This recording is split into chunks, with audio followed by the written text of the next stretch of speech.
ಇವಳಿಗೆ ಜುಟ್ಟು ಬೇಕಂತೆ ಫ್ರೆಂಡ್ಸ್. ಸೈಕಲಲ್ಲಿ ಹೋಗ್ತೀನಿಯಾ? ಸೈಕಲಲ್ಲಿ ಹೋಗ್ತಾಳಂತೆ. ಜುಟ್ಟು ಬೇಕು ಅಂತ ಜುಟ್ಟು ಬೇರೆ ಹಾಕಿಸ್ಕೊಂಡವಳು. ಸರ್ಕಸ್ ಮಾಡಾಡ. ಬಾಯ್, ಬೇಗ ಬಾ, ಆಮೇಲೆ ನಂಗೆ ಹೋಗು. ಇವಾಗ ನೋಡಿ ಬೆಕ್ಕ ಹತ್ರ ಬರ್ತಾ ಇರೋದು ಇವಾಗ. ನೋಡಿ ಬೆಕ್ಕಗೆ ತೊಂದರೆ ಕೊಡೋಕ್ಕೆ ಬರ್ತಾ ಇರೋದು. ತರಲೆ ಶುಬ್ಬಿ. ಹಾಂ, ಹತ್ತು ಸುತ್ತ ಬಾ. ಅಷ್ಟು ಜಾಗ ಇದ್ದಲ್ಲಲ್ಲಿ. ಹಾಂ, ಅಕ್ಕೆ ತೋಟಕ್ಕೆ ಹೋಗ್ತಾರ. ಅಲ್ಲಿವರೆಗೆ ಹೋಗಿತ್ತೆ ಬಾ. Hello friends, welcome back to my channel. Friends ನೋಡಿ, ನಾವು ಅಂಗಳದಲ್ಲಿ ಆಟ ಆಡೋಕ್ಕೆ ಅಂತ ಹೋಗಿದ್ದು. ಬಟ್ ಸ್ವಲ್ಪ ಹೊತ್ತಲ್ಲೇ ಸಿಕ್ಕಾಬಟ್ಟೆ ಗಾಳಿ ಮತ್ತು ಮಳೆ ಬರೋ ಥರ ಆಗಿಬಿಟ್ಟಿತ್ತು. ಗಾಳಿ ಕೂಡ ಸಿಕ್ಕಾಬಟ್ಟೆನೇ ಇತ್ತು ಅಂತಲೇ ಹೇಳ್ಬೋದು. ಹಾಗೆ ನಾವು ಕೂಡ ಮನೆ ಒಳಗಡೆ ಬಂದಿದ್ದೀವಿ. ಒಂದು ಸ್ವಲ್ಪ ಹೊತ್ತಲ್ಲೇ ಜೋರಾಗಿ ಮಳೆ ಬರೋಕ್ಕೆ ಶುರುವಾಯಿತು. ಇವತ್ತು ಸಿಕ್ಕಾಬಟ್ಟೆ ಮಳೆ ಬಂದುಬಿಟ್ಟಿತ್ತು. ಹೇಳಿ ನಿಮ್ಮೂರ ಕಡೆ ಎಲ್ಲ ಮಳೆ ಬರೋಕ್ಕೆ ಶುರುವಾಗಿದೆ ಏನು ಗೊತ್ತಾ ಅಂತ. ನಮ್ಮ ಕಡೆ ಇತ್ತೀಚೆಗೆ ಒಂದು 2-3 ಸತಿ ಆಯಿತು. ಸ್ವಲ್ಪ ಸಂಜೆ ಹೊತ್ತಲ್ಲಿ ಮಳೆ ಬರೋಕ್ಕೆ ಶುರುವಾಗಿದೆ. ಆ್ಯಂಡ್ ನೆಕ್ಸ್ಟ್ ಡೇ ಬೆಳಗ್ಗೆ ನಾನು ತೋರಿಸ್ತಾ ಇದ್ದೀನಿ ಅಂಗಳೆಲ್ಲ ಹೆಂಗೆ ಆಗಿಬಿಟ್ಟಿದೆ ಅಂತ ಹೇಳಿ. ಬಿಕಾಸ್ ನಿನ್ನೆ ಗಾಳಿ ಅಂತೂ ನೋಡಿ ತುಂಬಾ ಭಯ ಆಗೋಗ್ಬಿಟ್ಟಿತ್ತು. ಬಿಕಾಸ್ ಅಷ್ಟೊಂದು ಗಾಳಿ ನಾನು ಯಾವತ್ತೂ ನೋಡಿರಲಿಲ್ಲ. ಸಿಕ್ಕಾಪಟ್ಟೆ ಗಾಳಿ ಇತ್ತು. ವರ್ಷ ಅಂತೂ ಹೇಗಿತ್ತು ಅಂತಂದರೆ ಹಸಿ ತೆಂಗಿನ ಗರಿ ಕೂಡ ಕೆಳಗಡೆ ಹಂಗಂಗೆ ಬಿದ್ದೋಗ್ಬಿಟ್ಟಿತ್ತು. ನಮ್ಮ ತೋಟ ಕಡೆಯೂ ಅಷ್ಟೇ ತುಂಬಾ ಇದೆಲ್ಲ ಮರಗಳೆಲ್ಲ ಬಿದ್ದೋಗ್ಬಿಟ್ಟಿದೆ ಅಂತ ಹೇಳ್ತಾ ಇದ್ರು. ಆ್ಯಂಡ್ ಇದಂತೂ ನೋಡ್ತಾ ಇದ್ದರೆ ಅಂಗಳದಲ್ಲಿ ಎಷ್ಟು ಕಷ್ಟ ಇದೆ ಅಂತ ಅನ್ನಿಸ್ತಾ ಇದೆ. ಬಿಕಾಸ್ ನಿನ್ನೆ ಅಂತೂ ಫುಲ್ ಕ್ಲೀನ್ ಇತ್ತು. ಮರದ ಎಲೆಗಳು ಕೊಂಬೆಗಳು ಎಲ್ಲ ಬಿದ್ದುಬಿಟ್ಟಿತ್ತು. ಹಾಗೆ ಬೆಳಗ್ಗೆ ವ್ಲಾಗ್ ಕೂಡ ಇವಾಗ ಶುರು ಮಾಡಿಕೊಂಡೆ. ನಿನ್ನೆ ಸಂಜೆ ಆ್ಯಕ್ಚುಲಿ ನಾನು ವ್ಲಾಗ್ ಶುರು ಮಾಡಿದ್ದೆ. ಬಟ್ ಮಳೆ ಕಾರಣದಿಂದ ಮತ್ತೇನು ವಿಡಿಯೋ ಮಾಡಿಕೊಂಡೇ ಹೋಗಿಲ್ಲ. ಇವತ್ತು ನಮ್ಮ ಬೆಳಗಿನ ತಿಂಡಿಗೆ ಅಂತ ಹೇಳಿ ದೋಸೆ ಮಾಡ್ತಾಯಿದ್ದೀನಿ. ಹಾಗೆ ಇವತ್ತಿನ ದೋಸೆ ಬಂದು ಉದ್ದಿನ ದೋಸೆ. ಕ್ರಿಸ್ಪಿಯಾಗಿ ಮಾಡಿದ್ರೆ ತುಂಬ ಚೆನ್ನಾಗಿರುತ್ತೆ ಅಲ್ವಾ. ಹಾಗೆ ಇವಾಗ ಬಿಸಿ ದೋಸೆ ಹಾಕ್ತಾಯಿದ್ದೀನಿ. ನನಗಂತೂ ಈ ಥರ ತೆಳ್ಳಗೆ ದೋಸೆ ಮಾಡಿಕೊಂಡ್ರೆ ತುಂಬ ಇಷ್ಟ ಆಗುತ್ತೆ. ಹಾಗೆ ನಾನೊಂದು ವೀಡಿಯೋ ತೊಗೊಳ್ಳೋಣ ಅಂತ ಅಂದ್ಕೊಂಡೆ. ಕ್ಯಾಮ್ರಾ ಒಂದು ಕೈಯಲ್ಲಿ ಇಟ್ಕೊಂಡು ವೀಡಿಯೋ ಮಾಡ್ಕೊಳ್ಳೋಕೆ ಹೋದರೆ ದೋಸೆ ಹೆಂಗೆಂಗೋ ಶೇಪ್ ಬಂದುಬಿಡುತ್ತೆ, ಚೆನ್ನಾಗೇ ಬರೋಲ್ಲ. ಬಟ್ ಏನಂದರೆ ಈ ಥರ ಒಂದು ಕೈನಲ್ಲಿ ಕ್ಯಾಮ್ರಾ ಇಟ್ಕೊಂಡು ಆಮೇಲೆ ನಾವೇನಾದರೂ ಕೆಲಸ ಮಾಡ್ತೀವಿ ಅಂತಂದರೆ ಅದಂತೂ ಅಷ್ಟೊಂದು ಚೆನ್ನಾಗೇನೂ ಬರೋಲ್ಲ. ಒಂದೊಂದು ಸರಿ ನೋಡಿ ಈ ಥರ ಎಡವಟ್ಟು ಕೂಡ ಆಗುತ್ತೆ. ಹಾಗೆ ಏನೇ ಕೆಲಸ ಮಾಡೋದಿದ್ರು ಅದರದ್ದೇ ಆದಂತಹ ಕಷ್ಟಗಳಿರುತ್ತೆ. ಯಾವ ಕೆಲಸನೂ ಸುಲಭ ಅಂತೂ ಖಂಡಿತವಾಗ್ಲೂ ಅಲ್ಲ. ಸಂಜೆ ಹೊತ್ತು ವಾಕಿಂಗ್ ಅಂತ ಅಂಗಳದಲ್ಲೇ ಸುತ್ತಾಡ್ಕೊಂಡಿದ್ವಿ ಆಯಿತಾ. ನನ್ನ ಹಸ್ಬೆಂಡ್ ಕೂಡ ಸ್ವಲ್ಪ ಇಲ್ಲೇ ಹೊರಗಡೆ ಹೋಗೋಕ್ಕಿತ್ತು ಅವ್ರಿಗೂ. ಆಗ ಹೊರಟರು. ಅಷ್ಟರಲ್ಲಿ ಬೈಕಲ್ಲಿ ಹೋಗ್ತಾ ಇದ್ದಾರಲ್ವ, ನಾನು ಬರ್ತೀನಿ ಅಂತ ಅಂದ್ಕೊಂಡು ಇಲ್ಲಿ ತನಕ ರೋಡ್ ತನಕ ಬಂತು. ಈಗ ತಿರ್ಗಾ ನಡ್ಕೊಂಡು ಹೋಗ್ತಾ ಇದ್ದೀವಿ. ಇತ್ತೀಚೆಗಂತ ಅದೊಂದು ಕಲ್ತ್ಕೊಂಡು ಬಿಟ್ಟಿದ್ದಾಳೆ. ಎಲ್ಲಾದರೂ ಹೋಗ್ತಾರೆ ಹೊರಗಡೆ ಅಂತಂದರೆ ಇಲ್ಲಿ ತನಕ ಗೇಟ್ ಹತ್ರ ತನಕ ಬರಬೇಕು, ಆಮೇಲೆ ನಡ್ಕೊಂಡು ಹೋಗೋದು ಈ ಥರ. ಹಾಗೆ ನಾವು ಕೂಡ ಬಂದು ಇವಾಗ ವಾಪಸ್ ಹೋಗ್ತಾ ಇದ್ದೀವಿ. ನಾನು ಗಿಡಕ್ಕೆಲ್ಲ ನೀರು ಹಾಕ್ತಾಯಿದ್ದೆ. ಅಷ್ಟರಲ್ಲಿ ಆಮೇಲೆ ಬೇಗ ಕೆಲಸ ಮುಗಿಸ್ಬಿಟ್ಟು ಬಂದಿದ್ದೀವಿ. ಇವಳ ಜೊತೆಗೆ ಬರಬೇಕಲ್ವ ಯಾರಾದರೂ ಒಬ್ಬರು. ಹಾಗಾಗಿ ಬನ್ನಿ ನಾ ಮನೆಗೆ ಹೋಗೋಣ ಫ್ರೆಂಡ್ಸ್. ಹಾಗೆ ಇವತ್ತು ಸಂಜೆ ಒಂದು ಸ್ವಲ್ಪ ಗೋಬಿ ಮಂಚೂರಿ ಮಾಡೋಣ ಅಂತ ಅಂದ್ಕೊಂಡಿದ್ದೆ. ಹಸ್ಬೆಂಡ್ ತುಂಬಾ ಗೋಬಿ ಅಂದರೆ ಕಾಲಿಫ್ಲವರ್ ತೊಗೊಂಬಂದಿದ್ರು. ಹಾಗಾಗಿ ಅದರಿಂದ ಮನೆಯಲ್ಲೇ ಗೋಬಿ ಮಂಚೂರಿ ಮಾಡೋಣ ಅಂತ ಹೇಳಿ ಇವಾಗ ಬಿಸಿನೀರನ್ನು ಕಾಯ್ಸೋಕ್ಕಿಟ್ಟಿದ್ದೀನಿ. ಅದಕ್ಕೆ ಸಣ್ಣದಾಗಿ ಕಟ್ ಮಾಡಿ ಕ್ಲೀನ್ ಮಾಡಿರೋಂಥ ಕಾಲಿಫ್ಲವರ್, ಅದ್ರ ಜೊತೆಗೆ ಅರಿಶಿನ ಪುಡಿ, ಒಂದು ಸ್ವಲ್ಪ ಉಪ್ಪನ್ನು ಹಾಕಿ 1-2 ಕುದಿ ಕುದಿಸ್ಕೊಳ್ತೀನಿ. ಇದರಿಂದ ಗೋಬಿ ಚೆನ್ನಾಗಿ ಕ್ಲೀನ್ ಆಗುತ್ತೆ.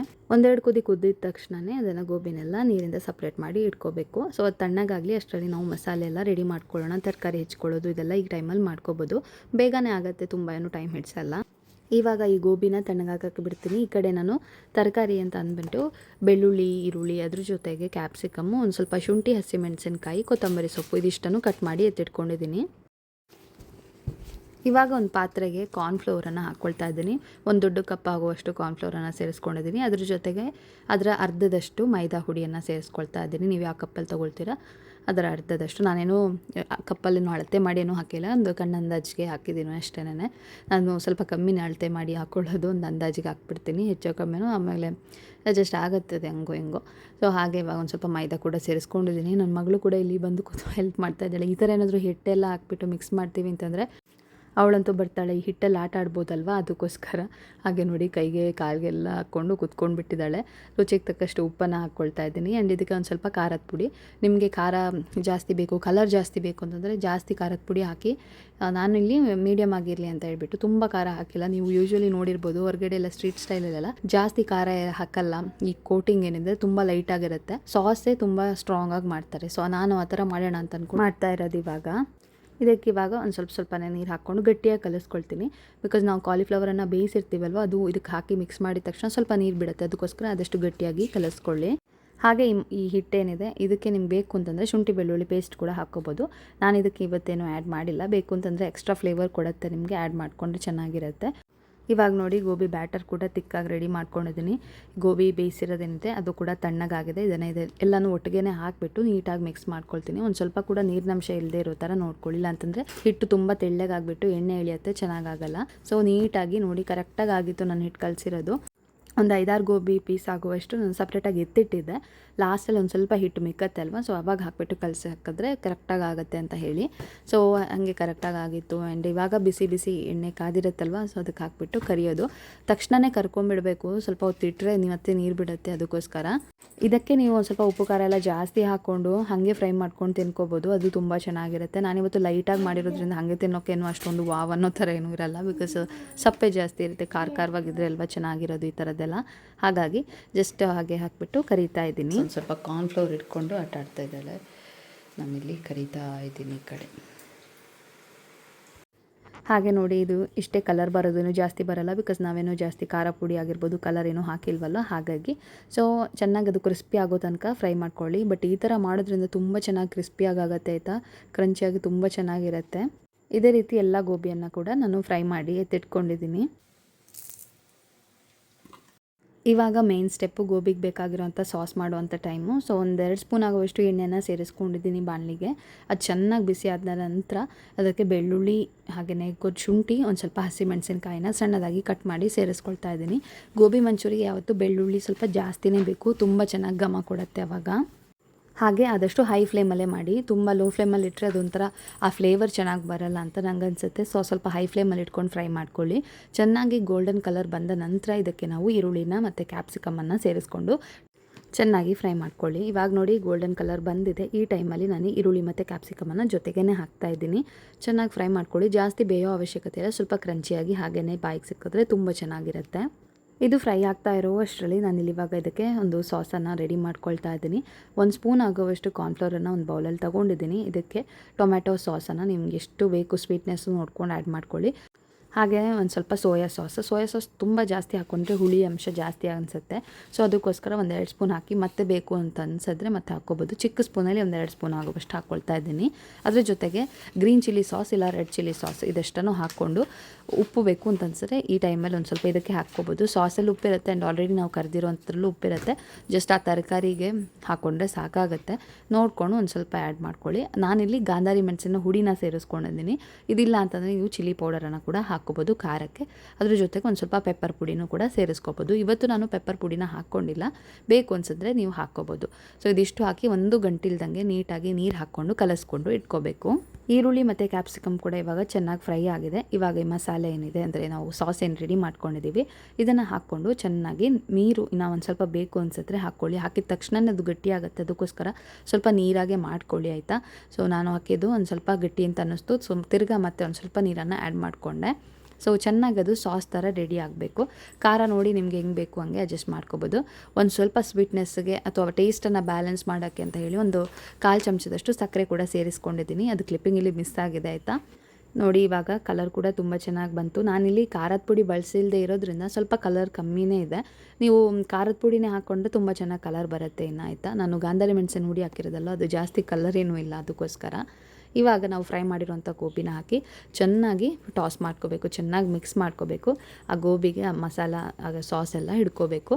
ಸೊ ಅಲ್ಲಿ ತನಕ ಚೆನ್ನಾಗಿ ಮಿಕ್ಸ್ ಮಾಡಿ ಸ್ಪ್ರಿಂಗ್ ಆನಿಯನ್ ಇದ್ದರೆ ಸ್ಪ್ರಿಂಗ್ ಆನಿಯನ್ ಹಾಕ್ಕೋಬೋದು, ಇಲ್ಲ ಕೊತ್ತಂಬರಿ ಸೊಪ್ಪು ಹಾಕ್ಕೊಂಡು ಗಾರ್ನಿಷ್ ಮಾಡಿದ್ರೆ ಸಖತ್ತಾಗಿರೋಂಥ ಗೋಬಿ ಮಂಚೂರಿ ರೆಡಿ ಆಗುತ್ತೆ. ಮನೆಯಲ್ಲೇ ಸಿಂಪಲಾಗಿ ಮಾಡ್ಕೋಬೋದು. ಒಂದ್ಸರಿ ಎಷ್ಟು ಇಂಗ್ರೀಡಿಯೆಂಟ್ಸ್ ಇದ್ದಾಗ ನಿಮಗೆ ಆರಾಮ್ಸೆ ಮಾಡ್ಕೊಳ್ಳೋಕ್ಕಾಗತ್ತೆ. ಆ್ಯಂಡ್ ನೀವು ಒಂದ್ಸರಿ ಟ್ರೈ ಮಾಡಿ, ಚೆನ್ನಾಗಿ ಬರುತ್ತೆ. ಎಷ್ಟೊಂದು ಜನ ನಾನು ಹಾಕೋಂಥ ರೆಸಿಪಿನ ಟ್ರೈ ಮಾಡಿ ಚೆನ್ನಾಗಿ ಬಂದಿದೆ ಅಂತ ಹೇಳ್ತಿರಲ್ವ, ಆವಾಗಂತೂ ನಿಜವಾಗ್ಲೂ ಖುಷಿ ಆಗುತ್ತೆ ಆಯಿತಾ. ತುಂಬ ಚೆನ್ನಾಗಿ ಹಾಕಿತ್ತು, ನಾನು ಟ್ರೈ ಮಾಡಿದೆ ಅಂತ ಹೇಳಿಬಿಟ್ಟು. ಅದು ಎಷ್ಟೋ ದಿನ ಹಿಂದೆ ನಾನು ವೀಡಿಯೋ ಹಾಕಿರ್ತೀನಿ, ಅವ್ರು ಟ್ರೈ ಮಾಡಿದ ನಂತರ ಮತ್ತೆ ಬಂದಲ್ಲಿ ಕಮೆಂಟ್ ಮಾಡ್ತಾರೆ ಆ ವೀಡಿಯೋಗೆ. ಸೊ ಆವಾಗಂತೂ ಆಗೋವಂಥ ಖುಷಿ ಇದೆಯಲ್ವ, ತುಂಬ ಖುಷಿ ಅನಿಸುತ್ತೆ ನೀವು ಆ ಥರ ಕಮೆಂಟ್ ಮಾಡೋದು. ನೀವು ಟ್ರೈ ಮಾಡಿದರೆ ಖಂಡಿತವಾಗ್ಲೂ ಚೆನ್ನಾಗಿ ಬಂತಾ ಏನು ಅಂತಲೂ ಕೂಡ ಕಮೆಂಟಲ್ಲಿ ತಿಳಿಸಿ ನನಗೆ. ನೋಡಿ ಇವಾಗ ಮನೆಯಲ್ಲೇ ಮಾಡಿರುವಂಥ ಫ್ರೆಶ್ ಆಗಿರೋಂಥ ಗೋಬಿ ಮಂಚೂರಿ ರೆಡಿ, ಸಿಂಪಲ್ಲಾಗಿ ಟೇಸ್ಟಿಯಾಗಿ ರೆಡಿಯಾಗಿದೆ. ಸಕ್ಕದಾಗಿ ಬಂದಿತ್ತು ಮಾತ್ರ. ಲಾಸ್ಟಲ್ಲಿ ಒಂದು ಸ್ವಲ್ಪ ಹಸಿ ಈರುಳ್ಳಿ ಮತ್ತು ಕೊತ್ತಂಬರಿ ಸೊಪ್ಪನ್ನು ಹಾಕ್ಕೊಂಡು ಗಾರ್ನಿಷ್ ಮಾಡ್ತಾ ಇದ್ದೀನಿ. ನೋಡೋಕ್ಕಂತೂ ಎಷ್ಟು ಚೆನ್ನಾಗಿ ಕಾಣಿಸ್ತಾ ಇದೆ ನೋಡಿ, ತಿನ್ನೋಕ್ಕೂ ಅಷ್ಟೇ ಚೆನ್ನಾಗಿತ್ತು.